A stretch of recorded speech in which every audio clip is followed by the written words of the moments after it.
Assalamualaikum warahmatullahi wabarakatuh. Alhamdulillah kita dapat berjumpa lagi dalam kelas terjemahan dan tafsir ringkas.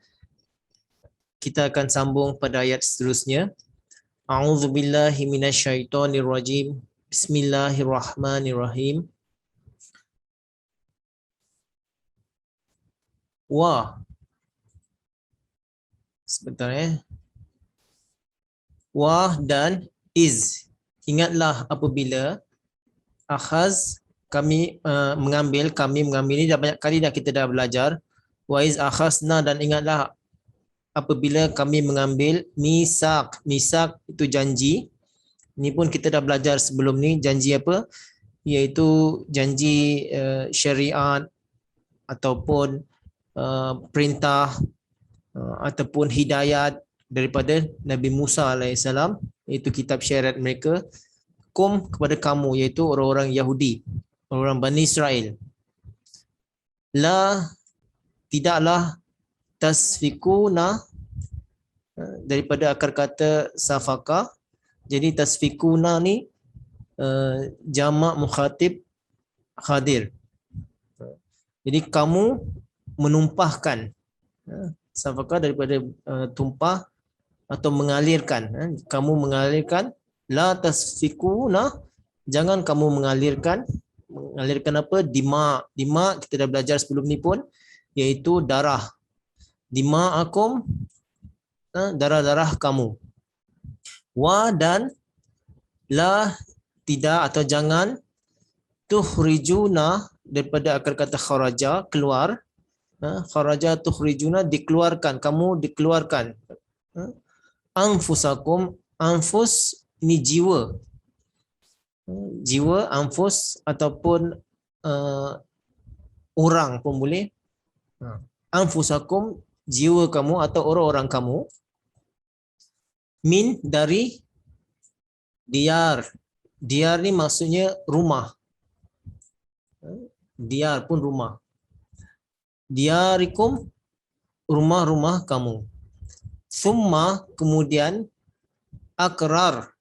Akrar ni mengesahkan. Akrartum, kamu telah mengesahkan. Kamu dah kenal pasti maksudnya. Kamu telah akui. Itu maknanya akrar. Kita pun kata dalam bahasa Melayu pun kita kata kita berikrar. Kita berikrar maknanya kita mengakui. Kita telah bersaksi.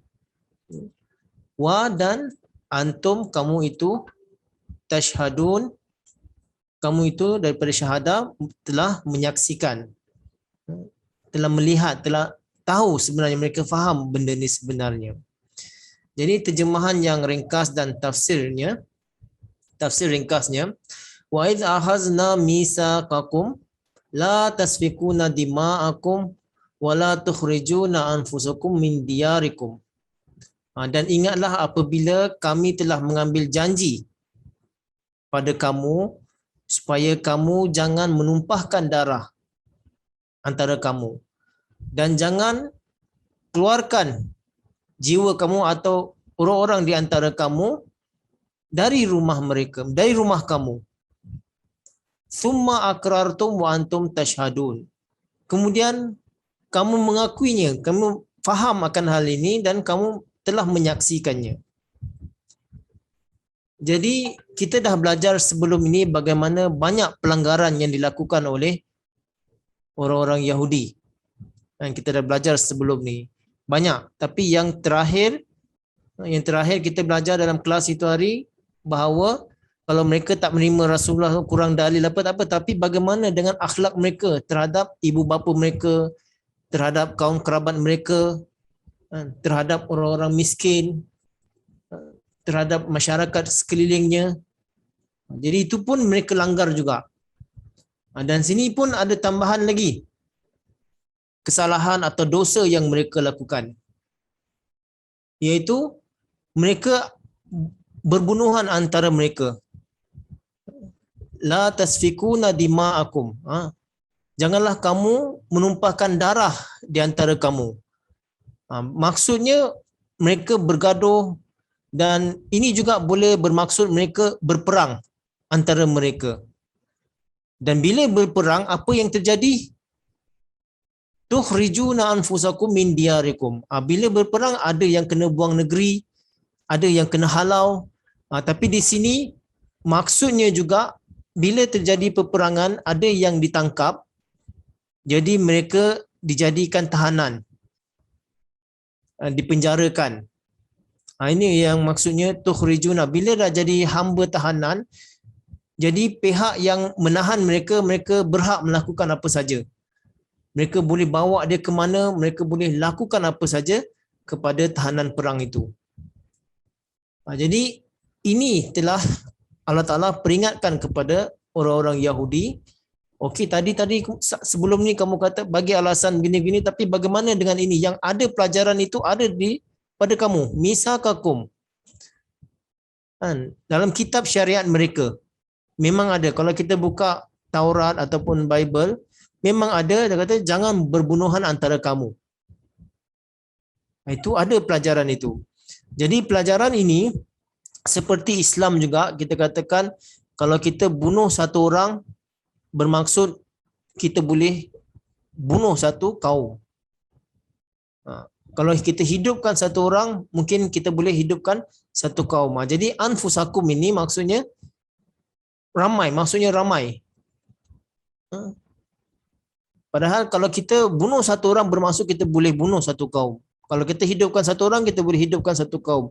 Jadi ini menggambarkan bahawa pembunuhan yang berlaku itu boleh akibatnya kepada satu kaum.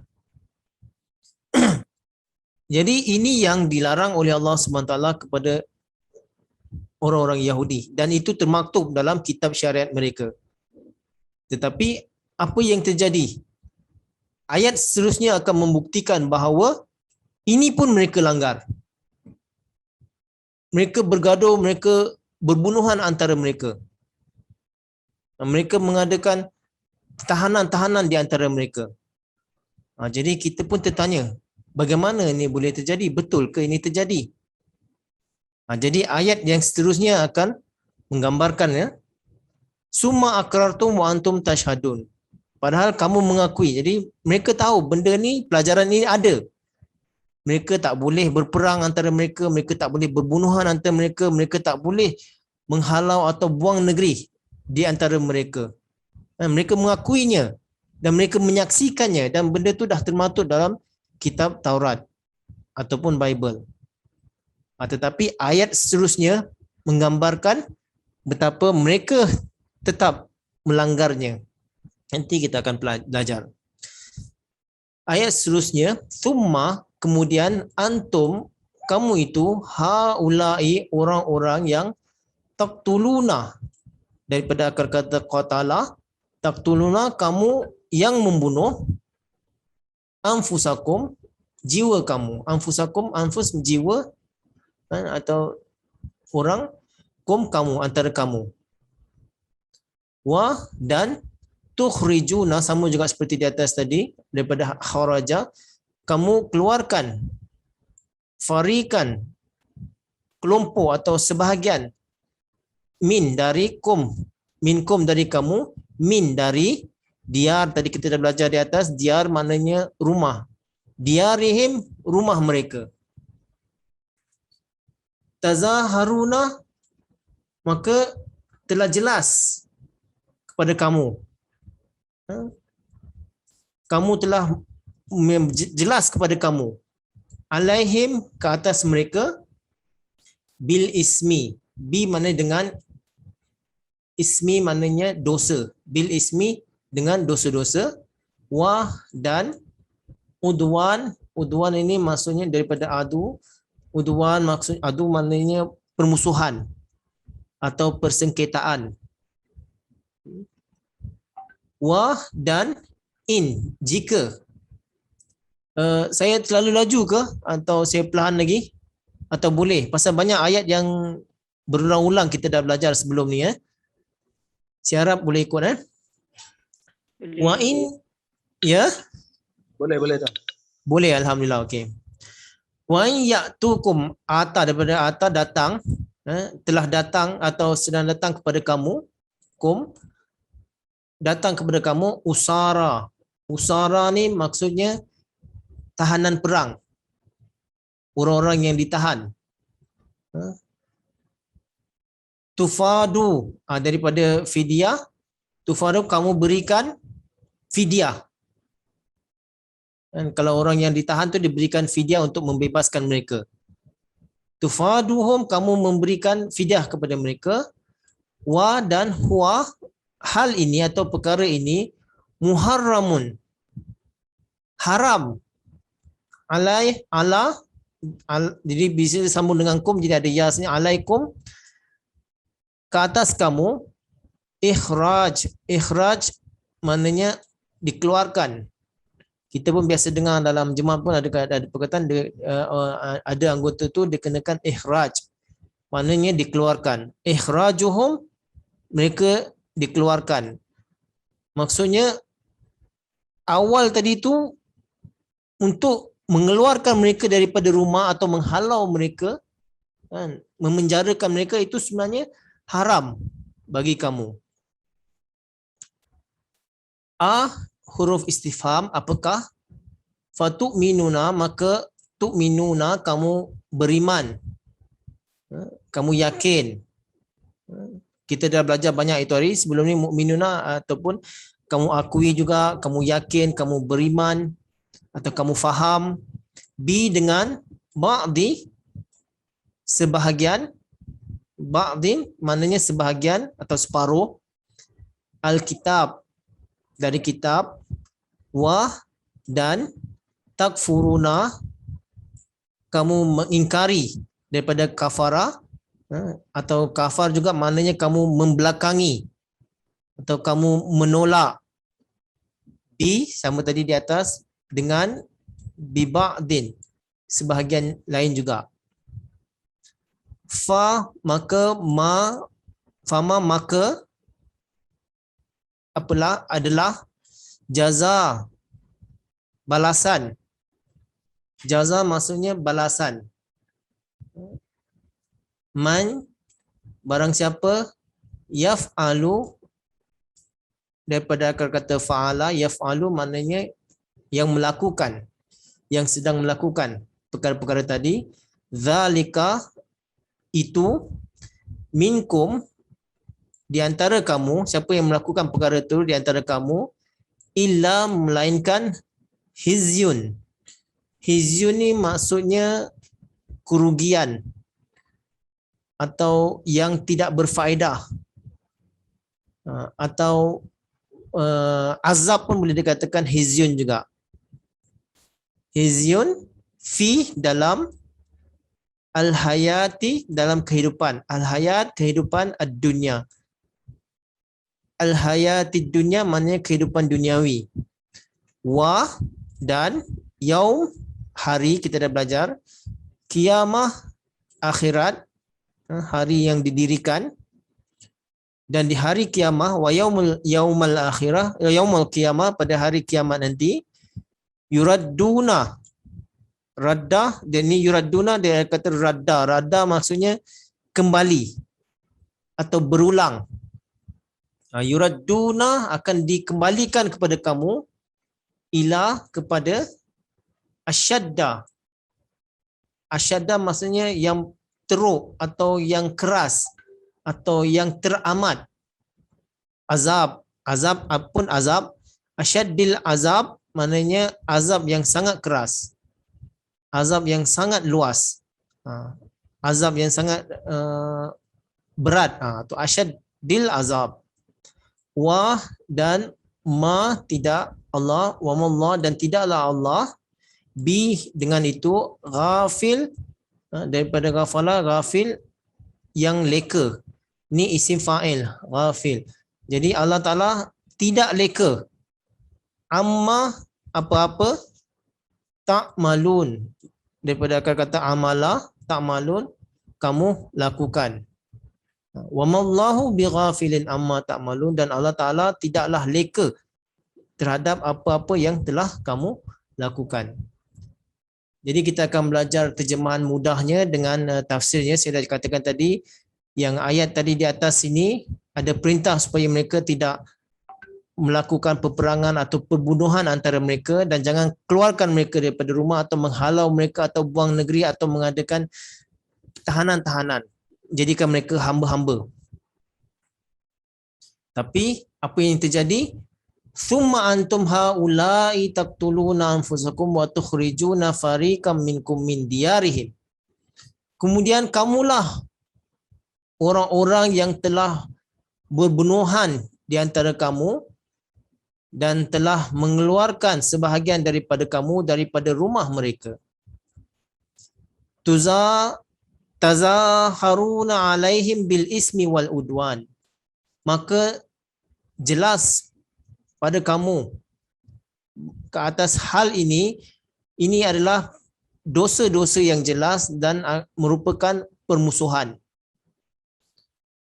Wa ya'tukum usara tufaduhum wa huwa muharramun alaikum ikhrajuhum. Dan jika datang kepada kamu tahanan-tahanan, lalu kamu memberikan fidyah untuk mereka.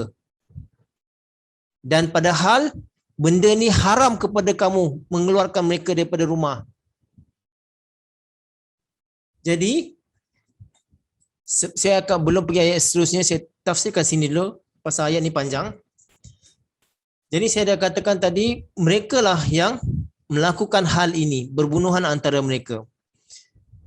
Jadi untuk pelajaran hari ini yang ingin saya sampaikan, bahawa benda ini berlaku di zaman Rasulullah sallallahu alaihi wasallam.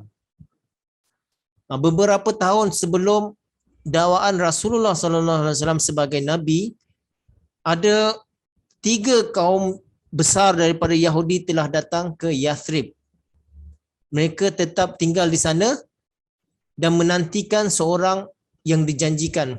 Maksud mereka ada dapat nubuatan bahawa seorang nabi yang agung akan datang, dan tanda-tandanya menunjukkan akan datang ke Yathrib.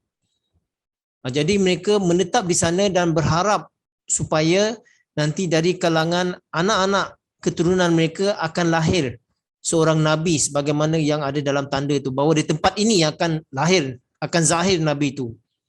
Jadi 3 kaum besar Yahudi itu, Bani Quraizah, Bani Kainuka dan Bani Nazir. Jadi ini 3 kaum Yahudi yang besar berada di Yathrib waktu itu sebelum nama ditukar oleh Rasulullah SAW kepada Madinah. Namanya tempat itu adalah Yathrib. Jadi mereka menetap di sana. Mereka ada bisnes, ada tanah dan sebagainya. Mereka membuat senjata. Kemudian bisnes yang paling maju pada waktu itu iaitu dalam pembinaan senjata. Jadi mereka mengharapkan ada berlaku pergaduhan antara mereka ini supaya mereka boleh menjual senjata-senjata. Jadi ada 2 kaum yang besar di Yathrib pada waktu itu, kaum Aus dengan Hazraj. Mereka tidak sefahaman dan selalu terjadi pergaduhan, pertumpahan darah di antara mereka. Jadi orang-orang Yahudi ini mereka memihak, ada Banu Kairuzah dengan Banu Nazir, mereka berpihak kepada Hazraj, kaum Hazraj. Dan Banu Kainuka. Sebentar lupa, saya cek kejap.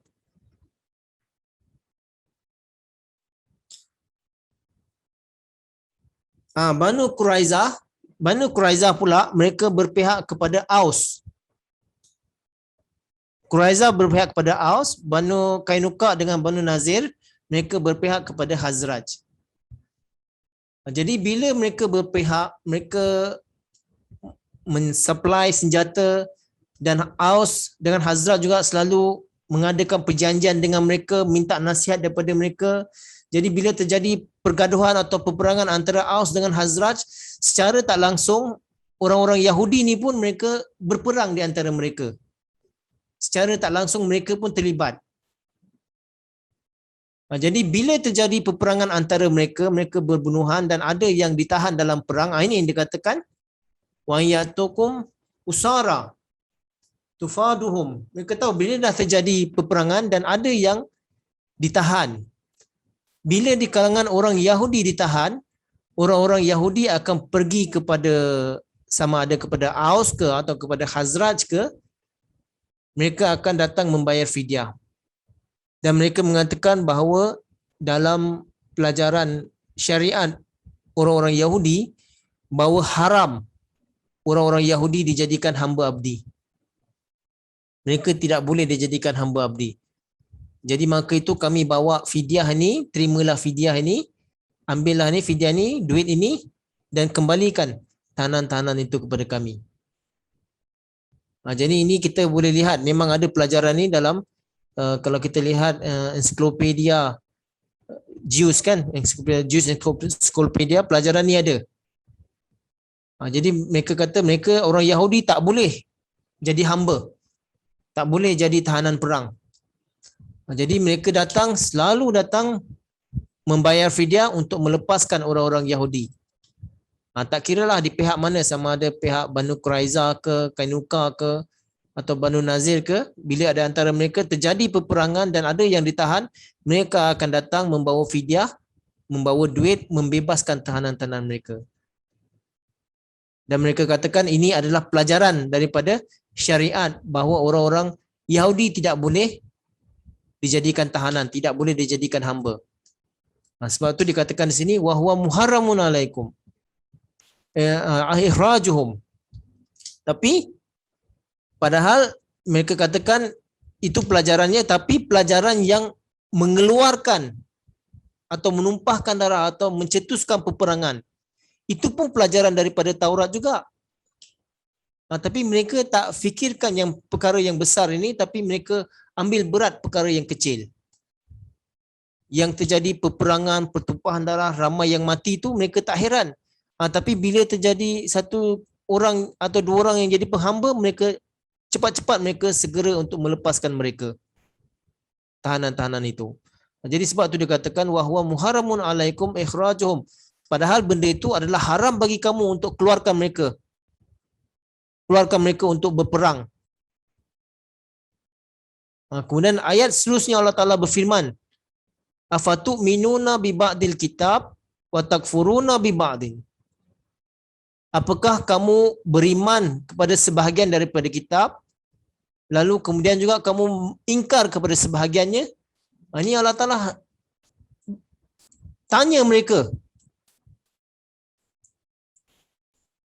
Bila nak mencetuskan peperangan, mereka tak hiraukan syariat.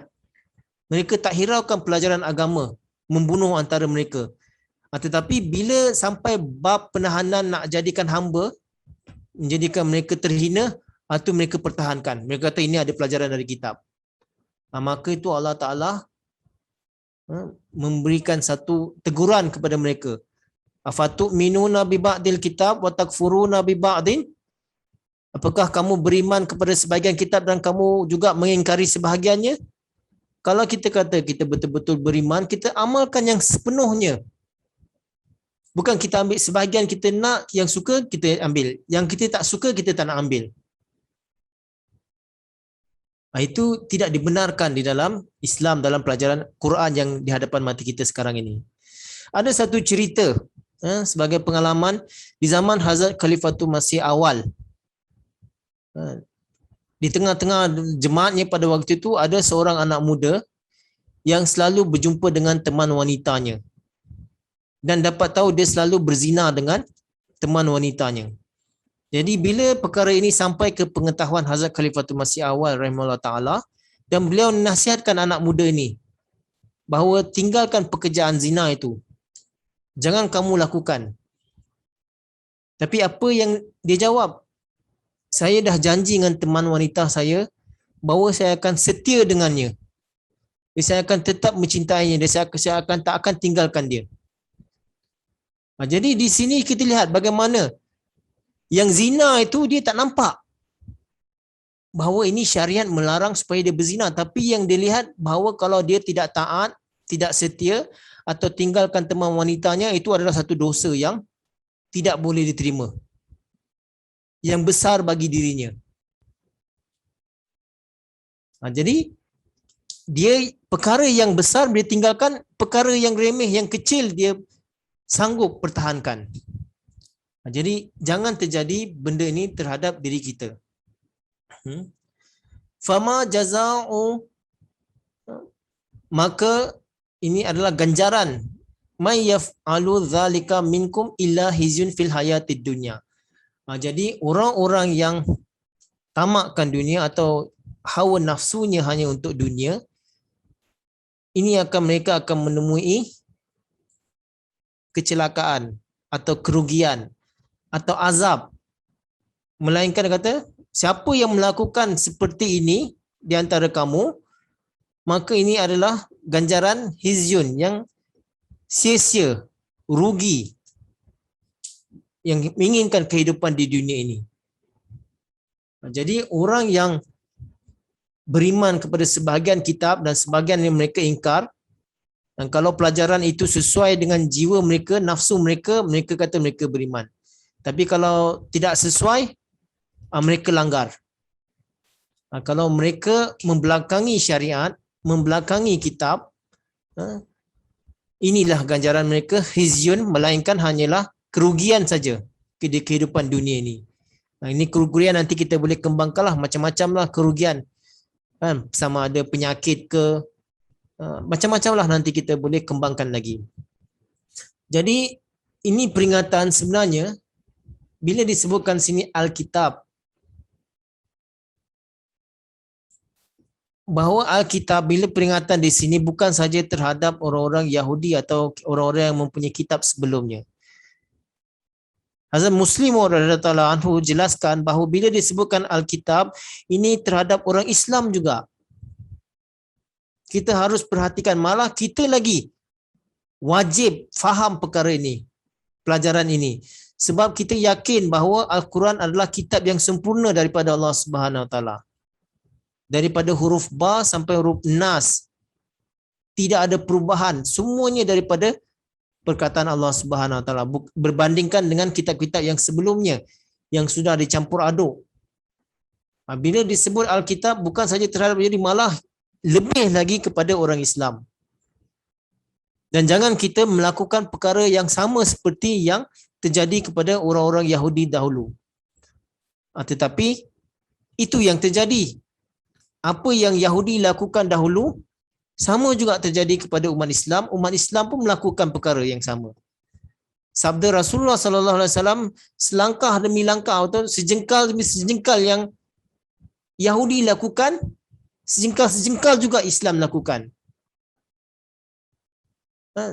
Sedepa Yahudi lakukan, sedepa jugalah kita lakukan. Maknanya perkara-perkara kecil yang kesalahan yang dilakukan oleh Yahudi, itu juga akan dilakukan oleh orang-orang Islam. Dan perkara-perkara besar yang dilakukan oleh orang Yahudi, perkara-perkara besar itu jugalah yang dilakukan oleh orang Islam. Seterusnya, wa yaumal qiyamati yuradduna ila asyaddil azab. Maka di akhirat nanti, di dunia ini mereka akan mendapat kerugian, dan di akhirat nanti akan kembali lagi azab yang lebih keras lagi. Jadi ayat ini menggambarkan bahawa azab yang kita hadapi di dunia ini itu tidak seberapa dibandingkan di akhirat nanti, bahawa azabnya lebih keras lagi daripada Allah Subhanahu Wa Taala.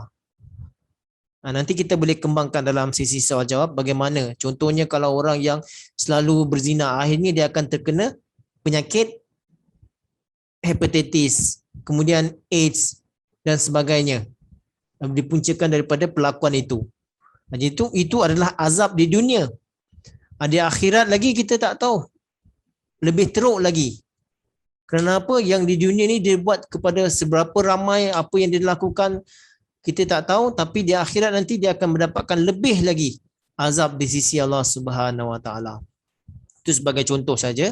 Tapi yang kita bicarakan sekarang ini dosa-dosa yang dilakukan oleh orang-orang Yahudi. Kita lihat bagaimana kehidupan di dunia ini pun mereka telah rugi. Kita lihat dalam sejarah bagaimana di zaman Rasulullah sallallahu alaihi wasallam, bila Rasulullah SAW sampai di Madinah dan menjadi pemimpin negara di sana dan mengadakan perjanjian dengan kaum Aus, Hazrat, termasuk orang-orang Yahudi. Tetapi orang-orang Yahudi ini menjadi orang-orang yang munafik politik.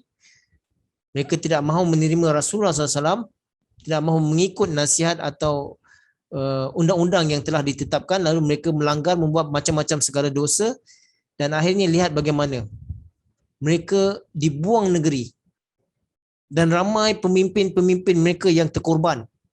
Ini yang dikatakan di dunia ni mereka dah dapatkan azab, kerugian. Apalagi di akhirat nanti. Ini pun mereka akan dapat azab daripada Allah Subhanahu Wa Taala. Wa mallahu bighafilin amma ta'malun, dan Allah Taala tidak leka kepada apa-apa yang kamu telah lakukan. Jadi apa-apa pun pekerjaan yang orang-orang Yahudi tadi lakukan terhadap Rasulullah sallallahu alaihi wasallam atau terhadap kaumnya sendiri, kita bicarakan tentang mereka berbunuhan antara mereka. Mereka kata beriman tapi mereka tetap langgar. Jadi apa yang mereka lakukan sebelum kedatangan Rasulullah sallallahu alaihi wasallam di Yasrib, di Madinah. Ini dosa-dosa yang mereka lakukan. Mereka kata mereka beriman, mereka kata mereka ada kitab syariat. Mereka kata mereka yang terbaik, umat yang terbaik, bangsa yang terpilih. Tetapi ini kesalahan yang mereka lakukan, dan ini jelas kesalahan yang jelas. Sebab itu disebutkan tadi tazaharuna alaihim bil ismi. Jelas kepada kamu dengan dosa-dosa ini, wal udwan, dengan permusuhan ini. Mereka ada syariat. Banyak nabi-nabi lahir di tengah-tengah mereka. Mereka faham, mereka ada timbangan baik dan buruknya. Mereka belajar, tapi tetap mereka melanggarnya. Mereka membuat dosa dan melakukan permusuhan antara mereka. Jadi tuan-tuan dan puan-puan, inilah ringkas saja tafsir untuk kelas kita pada hari ini. Nanti kita akan boleh kembangkan lagi. Kalau ada siapa nak tanya pun boleh, siapa nak tambah pun boleh dalam sesi soal jawab nanti. Wabillahi taufiq wal hidayah. Assalamualaikum warahmatullahi wabarakatuh. Jazakumullah.